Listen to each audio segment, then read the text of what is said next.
गमनम मधुरम मधुराधिपते रखिलं मधुरम हृदयं मधुरम गमनं मधुरम मधुराधिपते रखिलं मधुरम वचनम मधुरम चरितम मधुरम वसनम मधुरम फलितम मधुरम वचनं मधुरम चरितं मधुरम वसनं मधुरम फलितं मधुरम चलितं मधुरम प्रमितं मधुरम मधुराधिपते रखिलं मधुरम अधरं मधुरम वदनं मधुरम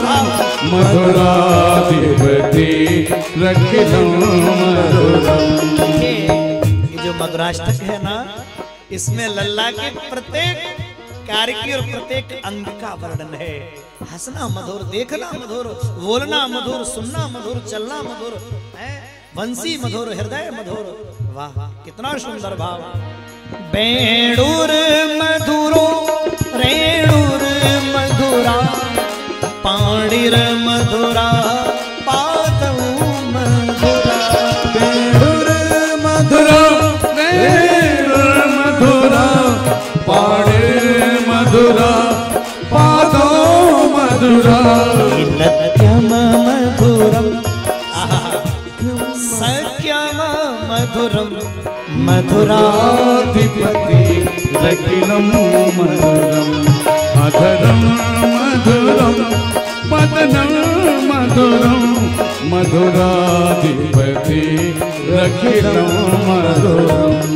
और तीसरा भाव गीतम मधुरम पीतम मधुरम भुक्तम मधुरम सुप्तम मधुरम गीतं मधुरम पीतं मधुरम भोक्तं मधुरम सुप्तं मधुरम रूपम मधुरम तिलकम मधुरम मधुराधिपते रखिलं मधुरम अधरं मधुरम वदनं मधुरम मधुराधिपते रखिलं मधुरम। एक श्लोक और गाएंगे भगवान का सुंदर भाव मेरे प्यारे। बमितम मधुरम समितम मधुरम हरणम बड़ा सुंदर भाव। और एक करणम मधुरम तरणम मधुरम हरणम मधुरम स्मरणम मधुरम करणं मधुरम तरणं मधुरम हरणं मधुरम स्मरणं मधुरम। और ये प्यारे बहुत सुंदर भाव। बमितम मधुरम समितम मधुरम मधुराधिपते रखिलं मधुरम अधरं मधुरम वदनं मधुरम मधुराधिपते रखिलं मधुरम। जब 6 श्लोक तक पहुंच गए तो 3 की और बात है, चकाचक हो जाएगा। इतना सुंदर भाव भगवान का मधुर।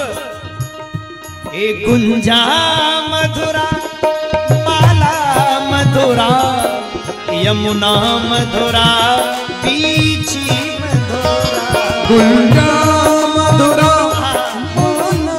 मधुरा यमुना मधुरा बीची मधुरा कलिलम मधुरम कललम मधुरम मधुराधिपते रखिलं मधुरम अधरं मधुरम मधुरम मधुरम मधुराधिपते रखिलं मधुरम। और कितना सुंदर भाव।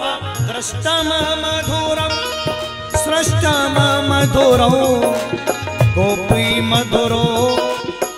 एक इतना सुंदर भाव। गोपी मधुरा लीला मधुरा युक्तम मधुरा भोक्तम मधुरम।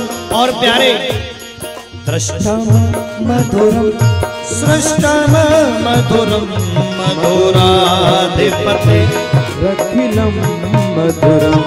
अंतिम बात बड़ी सुंदर, भगवान का क्या मधुर है। गोपा मधुरा गावो मधुरा यष्टिर मधुरा सृष्टिर मधुरा फलितम मधुरम फलितम मधुरम मधुराधिपते रखिलम। तो गाइए अधरम मधुरम पदनम ताली बजा के भाव है। हस्ताधिपति रखिलम मधुरम। राधे श्याम श्याम श्याम सीताराम राम राम। गाइए। राधे श्याम श्याम श्याम सीताराम राम। राधे श्याम श्याम श्याम सीताराम राम राम। राधे श्याम श्याम श्याम सीताराम राम राम।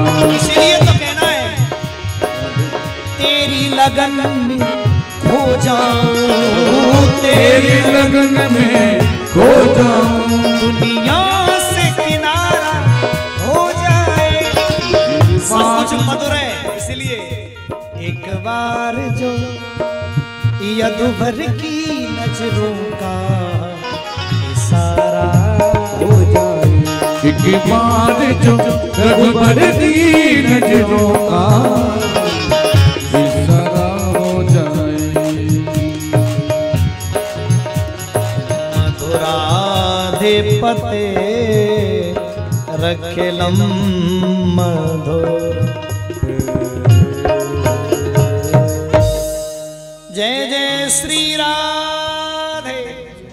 अब आप 7 दिन तक भाव रखेंगे तो मधुर ही रहेगा। इस मधुराष्टक का इतना प्रभाव है, जो अपने घर में रोज सुबह इसका पाठ करते हैं, सच में उनके जीवन में मधुरता रहती है।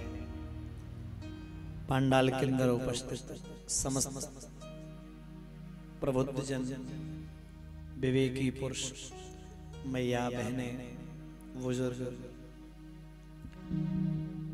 मैं किसी विषय का कोई विद्वान नहीं हूं, लेकिन फिर भी न जाने क्यों आप लोगों का भाव मेरे प्रति जगा। माँ पीताम्बरा जी ने मुझे गोद में बिठाया।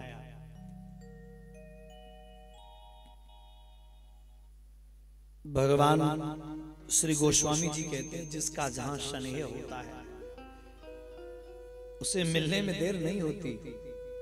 जेहि के जेहि पर सत्य स्नेहु ताहि मिलै नहीं कछु, ये निश्चित है। तो यहां मुझे कथा कहनी थी और बहुत दिन से मेरा मन भी कर रहा था कि बहुत दिन से मैं गंगा के किनारे काफी कथाएं कर चुका हूं, यमुना के किनारे काफी कथाएं कर चुका हूं। बहुत दिन से मेरा मन था 2 नदियों के पास कथा करने का, और दोनों का बुलावा आ गया।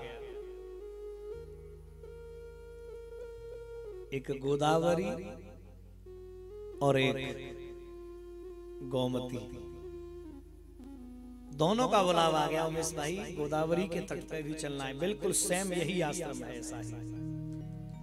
तो बहुत बहुत आनंद है, आप सब लोगों ने हम मुझे सेवा करने का मौका दिया। सत्संग की सेवा, भगवान भक्ति की सेवा, कथा की सेवा, प्रभु चरणों की सेवा।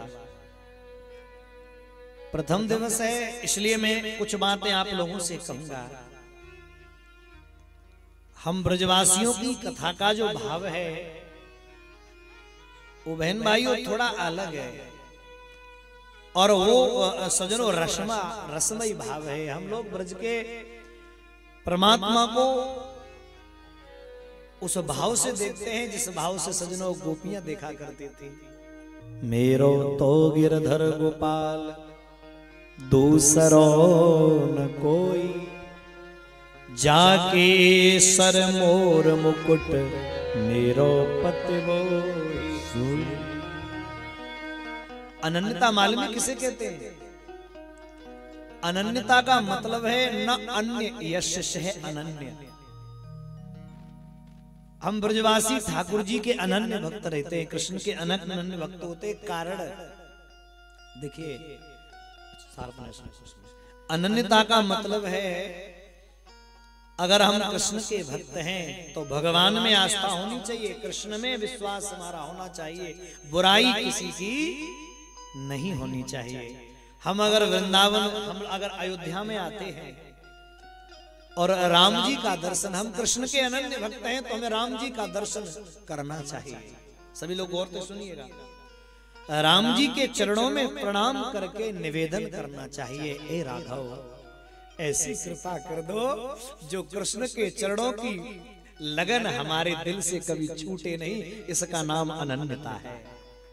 आप राम के भक्त हैं, आप वृंदावन जाइए और वहां जाकर कहिए ठाकुर जी कृष्ण हम आपके चरणों में प्रणाम करते हैं, ऐसा आशीर्वाद दो जो राम को प्रेम हमारे हृदय से जावे ना। ये अनन्यता है, न अन्य यस्य से है अनन्य।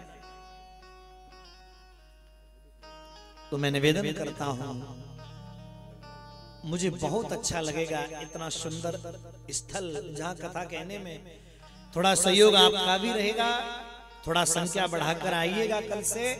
साथ साथ में कथा के भाव को 3 दिन तक शायद आपको उलझन लगे, लेकिन लगेगी नहीं क्योंकि 17 कथाएं हो चुकी हैं और सब बड़े बड़े वक्ता आए हैं। हमको तो वो काम सौंप दिया है कि बेटा झाड़ू लगी हुई थी उसमें थोड़ा कूड़ा कर दो जाकर। हाँ तो हम तो वो करने चले आए। बहुत बहुत अच्छे वक्ता हमारे भाई लोग आपको सुंदर कथा श्रवण कराकर गए हैं। यहाँ मैं प्रयास करूंगा आपको कथा के उस सरलता से जोड़ूं। मैं कथा को बहुत कठिन रूप में नहीं श्रवण कराऊंगा आपको, क्योंकि कथा कठिन रूप में श्रवण कराऊंगा तो बच्चों के पल्ले नहीं पड़ रही है। मैं प्रयास करूंगा कि छोटे छोटे बच्चे भी मेरी कथा को समझने का प्रयास करें। किसी भी बड़ी बात को सरल करने का प्रयास करूंगा। कथा का भाव ये नहीं बहुत बड़ी बड़ी बातें तुम्हें सुना के चले जाना, उस बड़ी बात को इतना सरल करके सुना के चले जाए जो आपकी समझ में आ जाए। कथा का वो भाव है। कुछ बातें हैं कथा से पहले। दुर्लभो मानुषो देहो देहि नाम क्षणभंगुर तत्रापि दुर्लभे मन्ये वैकुंठ प्रिय दर्शन। दुर्लभ मनुष्य का शरीर प्राप्त होने के बाद यदि वैकुंठनाथ भगवान की कथा हमें श्रवण करने को मिल जाए, फिर तो आनंद ही आ जाए सच में। क्योंकि श्रीमद् भागवताख्यो अयम प्रत्यक्ष कृष्ण एव ही। भगवान के पैर में बाढ़ लग गया था, सुनना गौर से। अर्जुन रो रहे थे, प्रभु अब हम कलयुग में कैसे पाएंगे आपको, कलयुग के प्राणी कैसे प्राप्त करेंगे आपको, आप मिलेंगे कहां। तो अर्जुन ने जब पूछा तो कृष्ण ने कहा, अर्जुन मैं कहीं जाता नहीं, और अगर मुझे ढूंढना है तो मेरी भागवत में ढूंढ लेना। इसलिए श्रीमद् भागवता आख्यो अयम प्रत्यक्षम कृष्ण एव ही, ये साक्षात कृष्ण है। लेकिन मैं अगर बुरा न लगे तो एक निवेदन कर दूं आपसे। बोलो, YouTube पे कथा सुनते हो आप लोग? इतनी इतनी सुंदर कथाएं होती हैं सरकार, इतनी सुंदर कथाएं। धन्य है इस यदुवंश को। भगवान कृष्ण ने कहा था कि यदुवंश से पवित्र वंश नहीं है कोई, यदि इस वंश के नियम का पालन किया गया तो। पर धन्य है इतना सुंदर सजनो यदुवंशी भगवान कृष्ण का चरित्र हम गा रहे हैं। ऐसे लोगों को प्रणाम करता हूं जो बहन भाइयों भगवान कृष्ण को नचोरा बना रहे हैं। धन्य है ऐसे लोगों को। कौन सी माई ने जन्म दिया है। मेरी बात समझ में आ रही है कि नहीं? अभी नहीं समझ पाओगे, अब समझाऊंगा तब समझोगे। YouTube पर तुम देख रहे होगे कृष्ण को इतना बदनाम